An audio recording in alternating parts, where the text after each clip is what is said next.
Middle east की धरती बारूद के ढेर पर है और माचिस की तीली ट्रंप के हाथ में है। क्या आज की रात ईरान के सुप्रीम लीडर अली खमेनाई की आखिरी रात साबित होगी? ये सवाल इसलिए उठ रहे हैं क्योंकि अमेरिका अपनी सबसे घातक, सबसे खौफनाक और सबसे तेज मिसाइल डार्क ईगल को दगाने का मन बना चुका है। जी हां, ट्रंप ने जिस डार्क ईगल मिसाइल की लॉन्च बटन पर अपनी उंगली रखी हुई है वो कोई साधारण मिसाइल नहीं है, बल्कि हाइपर सुपरसोनिक काल की मिसाइल है। इसकी रफ्तार के सामने कोई डिफेंस सिस्टम नहीं टिक सकता। डार्क ईगल जमीन से दागी जाने वाली मिसाइल है जो मैक 5 यानी कि 6000 किलोमीटर प्रति घंटे से ज्यादा की स्पीड से 2776 किलोमीटर दूर टारगेट पर सटीक अटैक कर सकती है।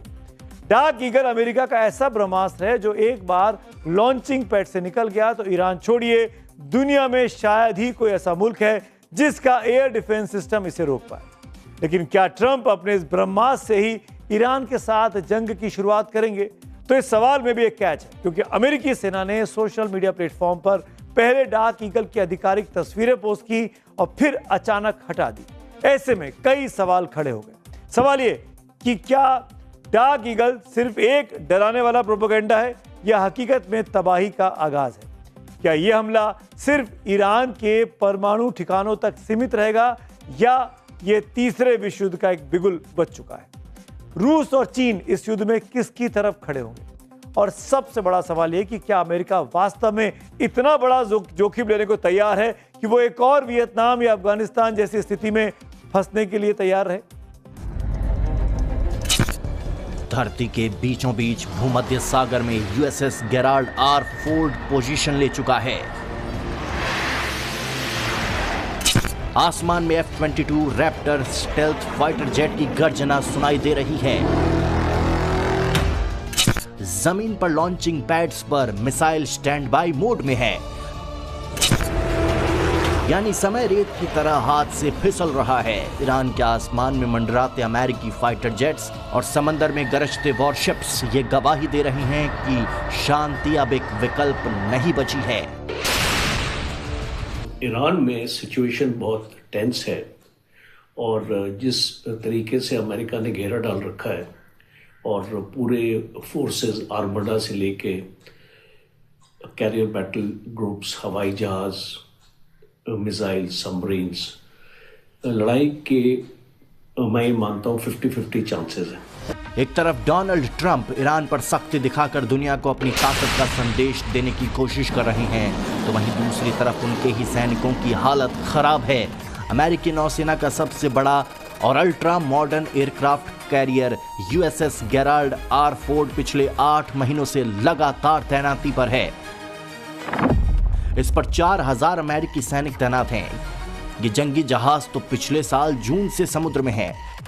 पहले इसे भूमध्य सागर भेजा गया था, फिर कैरेबियन क्षेत्र में मिशन के लिए मोड़ दिया गया। बाद में इसे फिर से अटलांटिक पार कर मिडल ईस्ट में भेजने का आदेश दिया गया। ईरान के साथ किसी भी वक्त जंग की आहट के बीच अब खबर यह है कि दुनिया के सबसे खतरनाक यूएस नेवी के हाईटेक और महंगे nuclear aircraft USS Gerald R Ford पर मौजूद सैनिकों के सामने मनोवैज्ञानिक के साथ साथ टॉयलेट तक पर संकट खड़ा हो गया है। करीब 13 अरब यानी 1.18 लाख करोड़ रुपए की लागत से बने इस एयरक्राफ्ट कैरियर पर 4600 नाविकों को रखने की क्षमता है, लेकिन इसके कई टॉयलेट खराब पड़े हैं और इन दिनों हालत यह है कि जंगी जहाज पर मौजूद अमेरिकी सैनिकों को टॉयलेट जाने के लिए लाइन में 45 मिनट तक का इंतजार करना पड़ रहा है। मीडिया रिपोर्ट्स के मुताबिक 2023 से अब तक 42 बार शौचालयों के मरम्मत के लिए बाहरी मदद मांगी गई है। 2025 में 32 बार शिकायत की गई। एक ईमेल में 4 दिनों में 205 ब्रेकडाउन दर्ज किए गए हैं। इसके बावजूद इस समस्या को दूर नहीं किया जा सका है। यहां तैनात सैनिकों की दूसरी परेशानी यह है कि कई जवान मानसिक और भावनात्मक दबाव में हैं।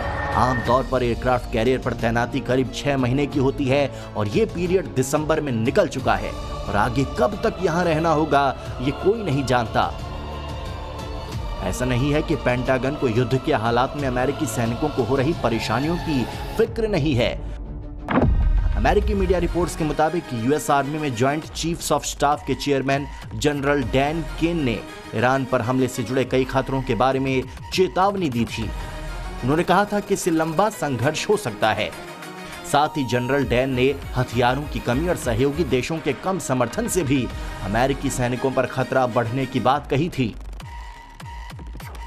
लेकिन ट्रंप ने इन रिपोर्ट्स को खारिज करते हुए social media platform truth social पर पोस्ट किया। जनरल कैन भी सबकी तरह युद्ध नहीं चाहते, लेकिन अगर ईरान के खिलाफ सैन्य कार्रवाई का फैसला होता है तो अमेरिका आसानी से जीत जाएगा। ट्रंप ने कहा कि जनरल केन सिर्फ जीतना जानते हैं और अगर उन्हें आदेश दिया गया तो वो आगे रहकर नेतृत्व करेंगे। एक और वॉशिंगटन में डोनाल्ड ट्रंप ईरान को लेकर क्लियर हैं। 26 फरवरी यानी परसों स्विट्जरलैंड के जिनेवा में ईरान और अमेरिका के बीच न्यूक्लियर टॉक्स का थर्ड राउंड भले ही हो रहा हो, लेकिन ईरान को लेकर अमेरिका प्रेसिडेंट के तेवर तो यही कहते हैं कि किसी भी वक्त वॉर का सायरन अब बज सकता है। ऐसे में खलबली नई दिल्ली में भी है। भारत सरकार ने अब तक की सबसे सख्त एडवाइजरी जारी की है। इस एडवाइजरी में साफ कहा गया है कि भारतीय ईरान तुरंत छोड़ दें। जो भारतीय वहां रहते हैं वो ईरान को छोड़ दें। जब सरकार तुरंत शब्द का इस्तेमाल करती है तो इसका मतलब बहुत साफ है कि खतरा दहलीज पर खड़ा है।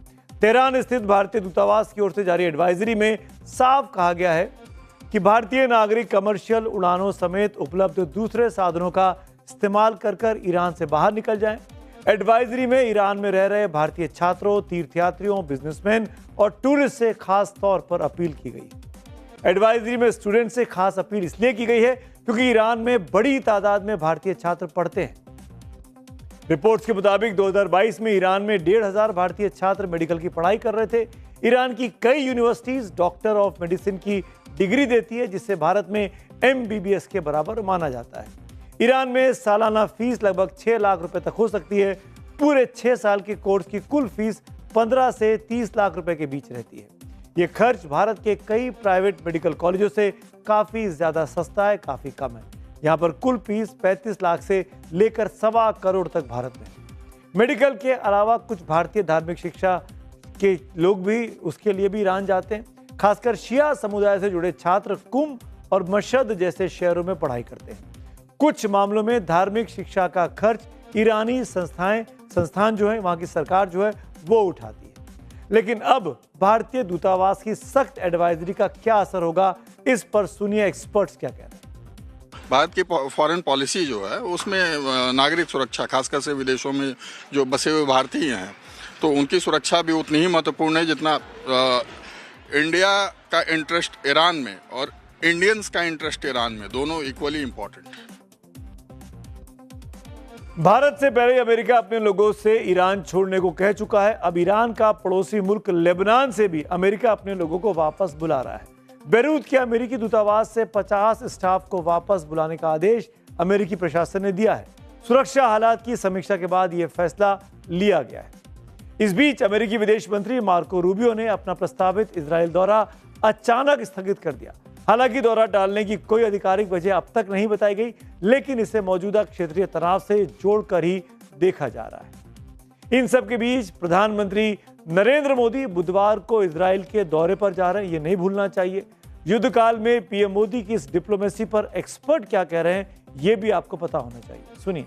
भारत का पूरे वेस्ट एशिया, मतलब वेस्ट एशिया या खाड़ी देश या ईरान या इजराइल से सबसे अलग अलग स्तर पे अलग अलग संबंध है, तो इसको ईरान से जोड़ के ना देखे तो बेहतर है।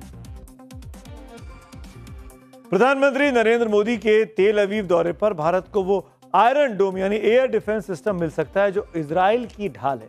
ये वही एयर डिफेंस सिस्टम है जिसका बेहद सफल इस्तेमाल ईरान ने हमास, हिजबुल्लाह, ईरान और यमन के हूतियों के साथ जंग में किया था। इजराइल का एयर डोम एक मोबाइल एयर डिफेंस सिस्टम है। यह सिस्टम कम दूरी के रॉकेट, मिसाइल और ड्रोन को मार गिराने के लिए बनाया गया है ताकि आबादी वालों को हमले से बचाया जा सके। इजराइल का दावा है कि इसकी सफलता की दर 90% है। ये रडार का इस्तेमाल अपने दुश्मनों की पहचान के लिए करता है। इसके बाद खतरे को भांपते हुए तमीर इंटरसेप्टर मिसाइलों को लॉन्च करता है। आयरन डोम प्रभावी तो है, लेकिन यह काफी महंगा सौदा है। एक तमीर इंटरसेप्टर मिसाइल की कीमत 40 से 50 हजार डॉलर होती है। वहीं आयरन डोम की एक बैटरी की कीमत $10 करोड़ तक होती है। तो अब आप समझ सकते हैं कि कितना इंपॉर्टेंट ये दौरा भारत का हो सकता है, प्रधानमंत्री का इजराइल जाने का। कार्यक्रम के आखिर में आ चुके हैं और रोज की तरह बात होती है पब्लिक व्यू की। दर्शक क्या कह रहे हैं आज की स्टोरीज के बारे में। पहला पब्लिक व्यू शंकर सिंह बिष्ट साहब का है। कूटनीति हारती दिखी तो बारूद बोलेगा और उसका असर सिर्फ ईरान अमेरिका तक सीमित नहीं रहेगा, तेल से लेकर बाजार तक सब कुछ हिलेगा। अगला व्यू राहुल पांडे का है। ये लिखते हैं, राहुल के बब्बरों का गदर या पब्लिसिटी स्टंट। सड़कों पर है बहुत शोर, पर मुद्दों पर चुप्पी घनघोर। जनता को समस्याओं का समाधान चाहिए, सिर्फ नारे और पोस्टर नहीं। रजत श्रीवास्तव एक और हमारे दर्शक है, उन्होंने अपना कमेंट भेजा है। शंकराचार्य से विवाद दुर्भाग्यपूर्ण है, विचारों से असहमति ठीक, लेकिन साधु संतों को विवादों में घसीटना सही नहीं। सनातन की परंपरा संवाद सिखाती है, दमन नहीं। इसी नोट पे आज का चक्रव्यूह मेरे साथ इतना ही। आपसे कल शाम मुलाकात होगी, तब तक के लिए शुभ रात्रि।